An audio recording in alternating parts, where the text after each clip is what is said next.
The following program is the work of the broadcast students at the British Columbia Institute of Technology. BCIT Magazine features news stories from around the Lower Mainland which were produced over the last week. Responsibility for the content of the show rests completely with the students and their instructors.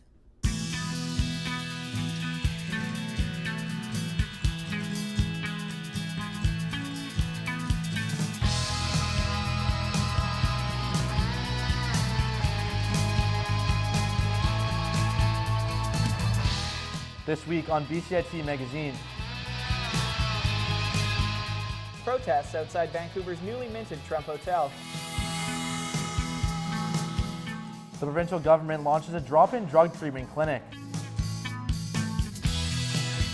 And mounted police officers have increased their presence in Stanley Park.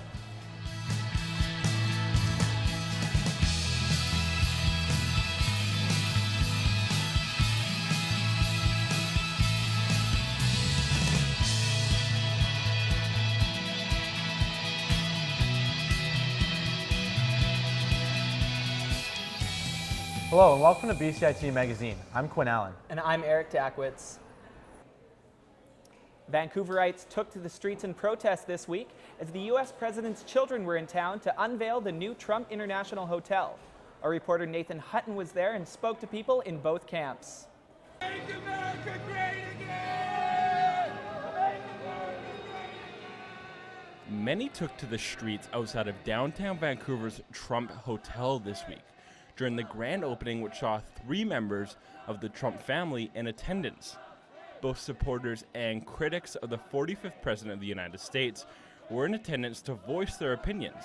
I support Trump because after seeing what's happened in Europe with unvetted refugees following Angela Merkel's calls for just everyone to pour across the German border, I figured it's a smart idea to put a temporary halt in refugee immigration until proper vetting procedures are in place. I don't want anyone to use his name because there's no such thing as bad publicity in this man's world, because you can say the most rotten, horrible, lying things and still win an election. Many of those in attendance took to a pack of post-it notes to voice their ideas on the side of the hotel. This man here wrote, "Thanks DT for making America great again and again and again." Other notes included phrases like "smash Trump, smash capitalism," and simply the word thief. The demonstration remained calm throughout the day, with multiple VPD officers in attendance and even members of the Secret Service standing guard behind a fence in front of the hotel. Nathan Hutton in Vancouver for BCIT Magazine. The BC government opened the new Connections Clinic, which they call a ground-level approach to dealing with the opioid crisis. Tristan Martin Woodhouse has the story. Vancouver's downtown east side, the epicenter of BC's ongoing drug overdose epidemic. And tucked away in a quiet alley off Powell Street is the provincial government's first major attempt at stopping that epidemic. A connection will save a lot of lives because we're here, we're open, and we'll see you that same day, because we can't ask drug addicts to abstain before they go into detox. They have to be met where they're at.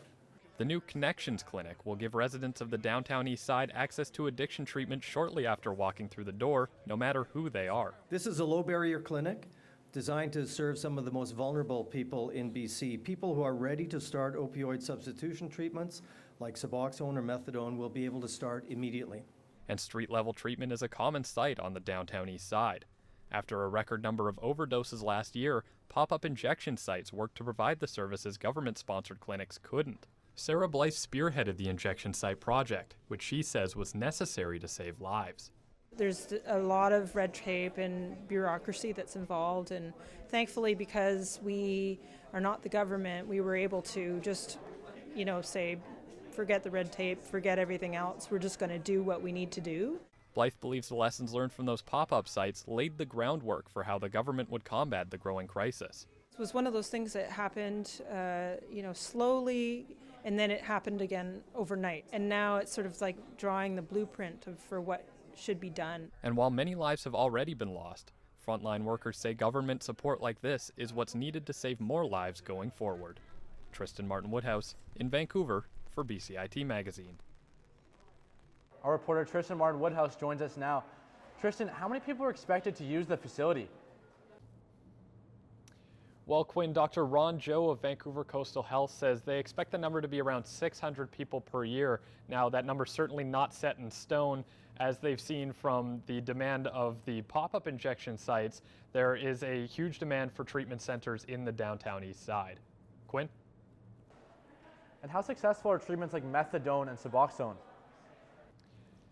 Well, since Connections actually lacks the appropriate rooms for injection therapy, they will exclusively be using oral-based therapy methods. Now, Joe says that the success rate for those is around 80%, but they also offer counseling and peer advising services, so they hope to bump that success rate up even further with a combination of all those aspects.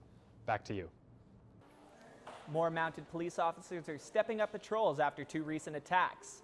Our reporter Kylie Edwards went to Stanley Park to meet with officers and their horses on the beat. This is Tex.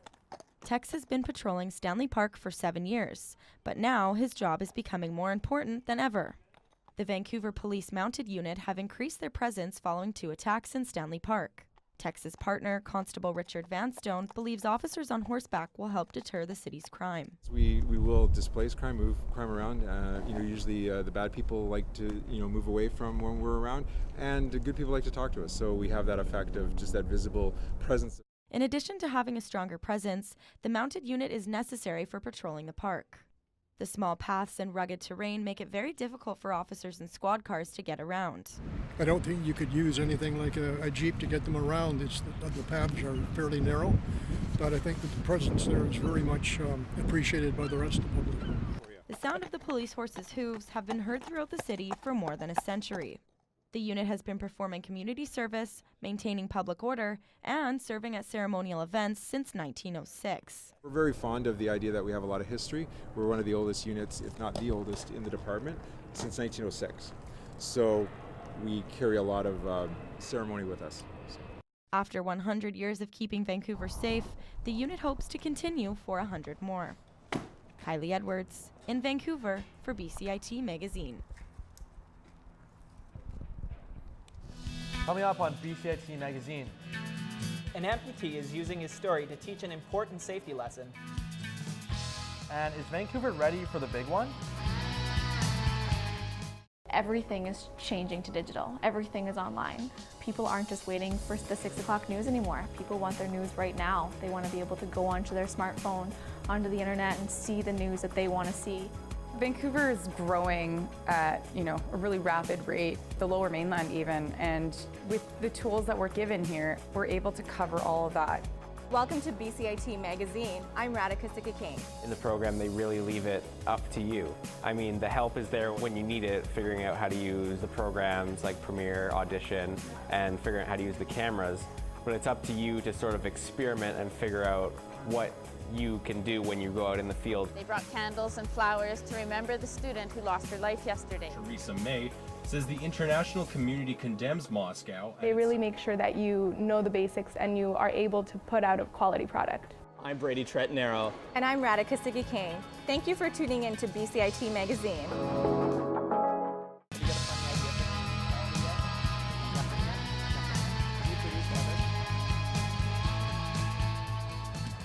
Welcome back to BCIT Magazine. 3 more earthquakes hit off the coast of BC in February, and as Matt Humphrey reports, they've prompted warnings from seismologists about the big one.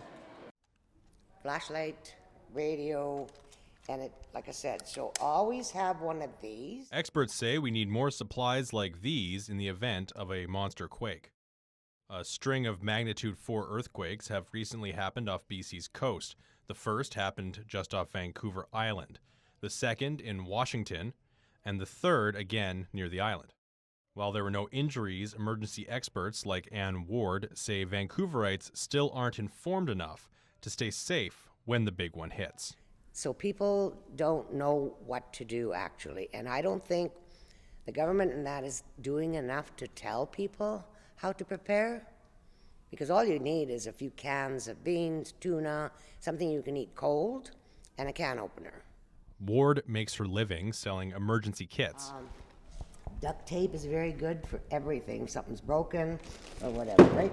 She says a proper kit should be in every home, and it should include medications, water, and even a crowbar. So you just put it underneath, lift it, and open it. Otherwise, if there's a fire, you're not even going to get out. Scientists say this area is seismically active because it's over 3 tectonic plates. The Wanapica plate is subducting underneath the North America plate, and it's sort of pushing on the North America plate and causing it to bend and buckle. Every 14 and a half months, instead of us moving upward and eastward as a result of this push, we end up sort of being relaxed a little and moving toward the lock zone where the 2 plates are sort of stuck together. Bird says the recent shakes aren't necessarily a warning of impending disaster. And it's a good reminder. I mean, even if it doesn't cause a megathrust earthquake, it sort of pokes people and triggers them to sort of, maybe review their earthquake kit, go over their plan with their family. We know a massive quake will hit the Lower Mainland, we just don't know when.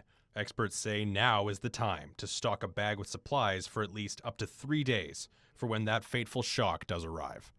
Matt Humphrey in Vancouver for BCIT Magazine. First aid. This is a complete 2-person kit. We're joined now by our reporter Matt Humphrey. Matt, has there been a federal response to these quakes? Yeah, so the military has stepped up its training regimen to deal with a magnitude 7 earthquake or higher. It's called Operation Panorama. The training exercises are expansive. They include everything from clearing debris, evacuating residents, delivering medical aid. Soldiers have been training with water vehicles and aircraft throughout the month of February. And in the event of one of these massive tectonic thrusts, what kind of damage can we expect here in Vancouver? Yes, the military does expect that most of the casualties will happen in Vancouver and Victoria. Operation Panorama accounts for a 100-mile radius around the epicenter of the quake if the big one does hit. Now, experts believe that most of the damage will be done by falling glass and debris falling on people. They also say that most hospitals in the region will be not functional after the quake. Back to you. The Better Business Bureau's Vancouver Island branch put hoax news on their latest top 10 list of scams. They said that people can be drawn into clicking fake articles that'll infect their computers with viruses. They also listed a number of fake apps designed to look real, but can trick people into giving up sensitive information. Workplace injuries can be life-altering. My co-anchor Erich Dachwitz spoke with a man who uses his own tragic experience to teach others a lesson about safety. Is that young workers get hurt on the job far more often than any other age group of workers. Michael Lovett is speaking to this project management class about the importance of workplace safety. For 13 years, he's spoken at school sharing the story of the injury he suffered that cost him his leg and nearly his life. This includes a video that graphically recreates the incident from when he was 18 years old and his work boot was caught in a moving conveyor belt and he was sucked into the machinery.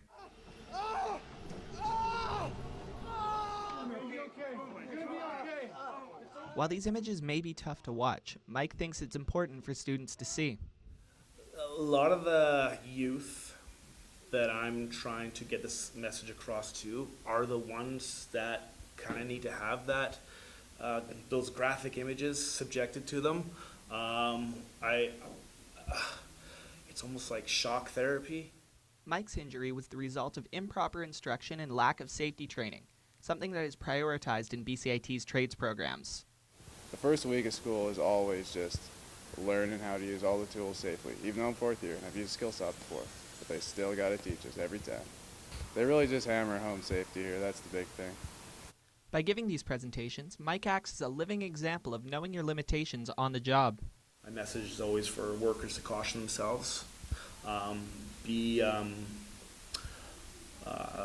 understand your rights, and apply them if need be. His goal is to influence students to carry these messages from the classroom and into the workplace. Erich Dachwitz in Burnaby for BCIT Magazine. Coming up next on BCIT Magazine, we take a look at some of the changes following the NHL trade deadline. And I sit down with BCIT President Kathy Kinloch to discuss her latest achievement.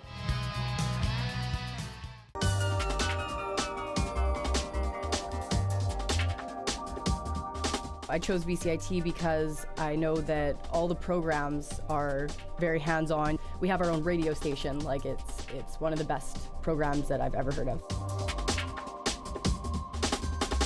I am starting a job on Monday, so confidence is high. Honestly, I didn't think it was going to be this fun.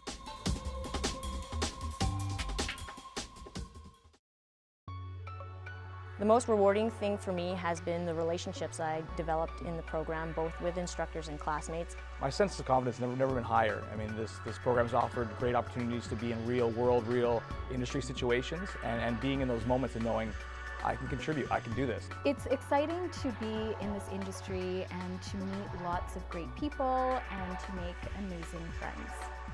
BCIT Broadcast and Online Journalism, realizing your potential. Are you feeling too old for your school or work environment? No need to worry. Head to the Astoria on Hastings and flash back to the 80s for a cult hit dance party. Voicer! Does this sound familiar?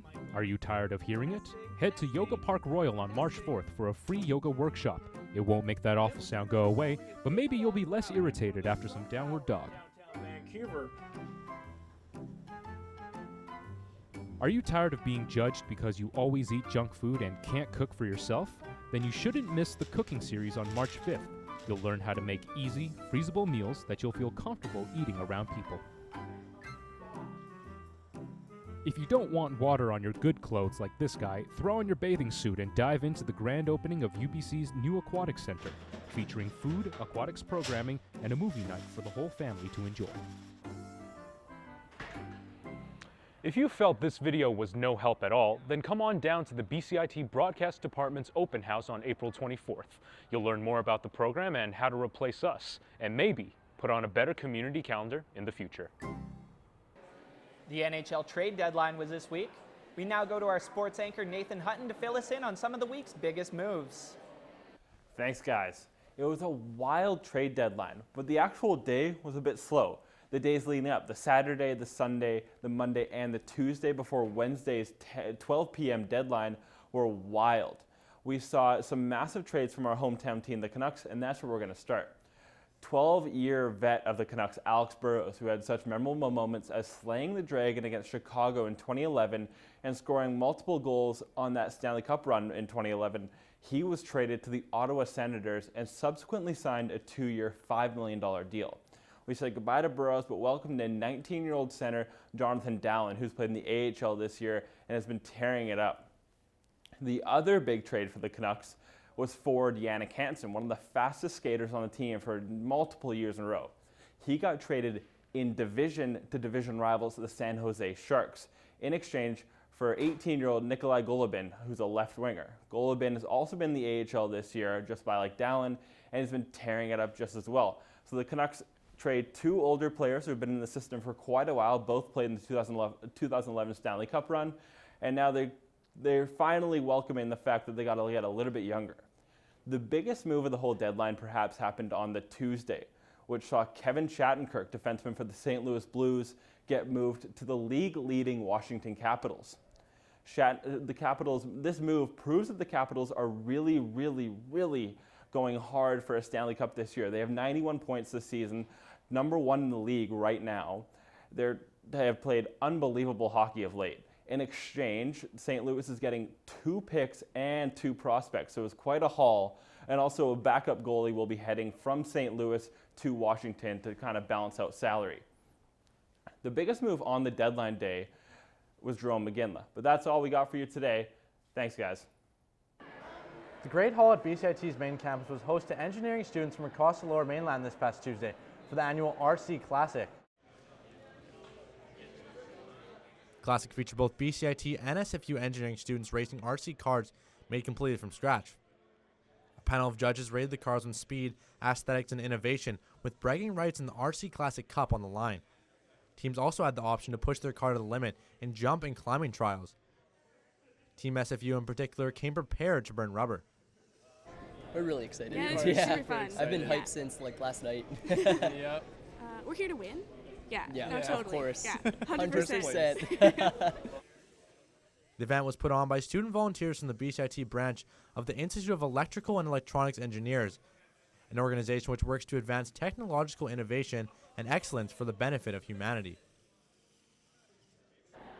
BCIT's president was recognized by Business in Vancouver as one of BC's most outstanding businesswomen. My co-anchor Erich Dachwitz had a chance to talk to Kathy Kinloch about her recent accomplishment. I'm joined here by BCIT's president Kathy Kinloch, who's going to talk to us today. So how are you, Kathy? I'm great, thanks, Eric. Fantastic. So not only are you BCIT's president, but you were actually named by Business in Vancouver as one of the most influential women in business. So how did you feel when that came out? Oh, it's a big honor to be named as that.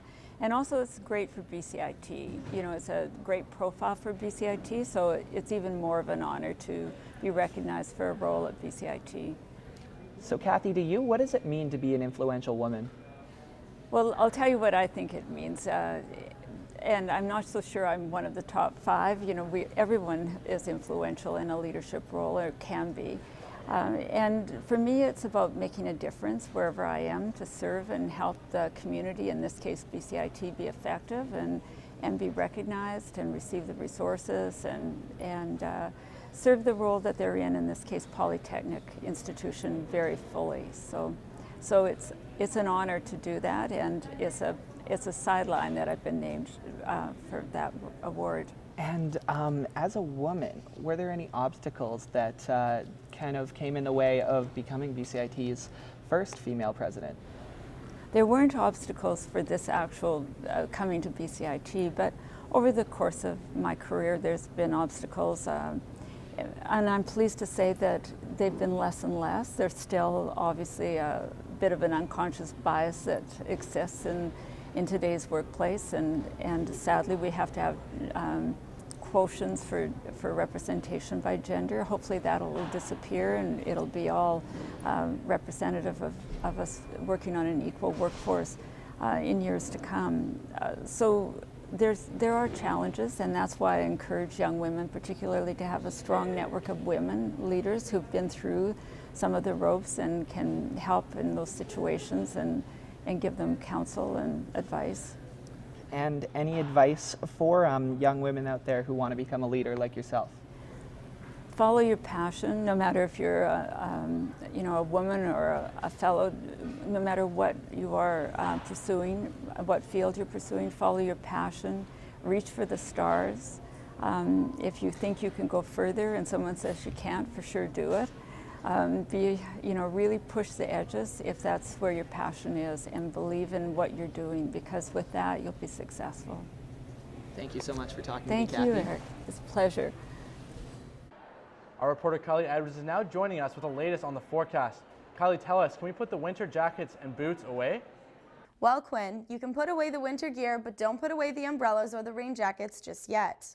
For the next 2 weeks, we'll be experiencing plenty of rain in the lower mainland, with sunny breaks coming through for the latter half of the month of March. Also during that time, we're looking at an average high of around 5 degrees or so, with a low of around 3. A bit cooler than the historical average of about 10 or 11 for this time of year. It also looks like it'll be a wetter March than normal. Environment Canada puts the average historical precipitation of about 113 millimeters. But for right now in the forecast, we're looking at nearly double than that in the first 2 weeks of the month. Back to you. Rhode Island lawmakers voted to approve a resolution honoring Viola Davis for winning an Oscar. Davis, who grew up in Central Falls, took home the award for Best Supporting Actress in Fences. She's the first Black woman to win an Oscar, an Emmy, and a Tony for acting. If you have any questions regarding the show, you can contact us at bcit-broadcast.com or bcitbroadcastnews.ca. Thank you for watching BCIT Magazine. I'm Erich Dachwitz. And I'm Quinn Allen. We leave you now with a look at the Vancouver Police Department's mounted officers on duty.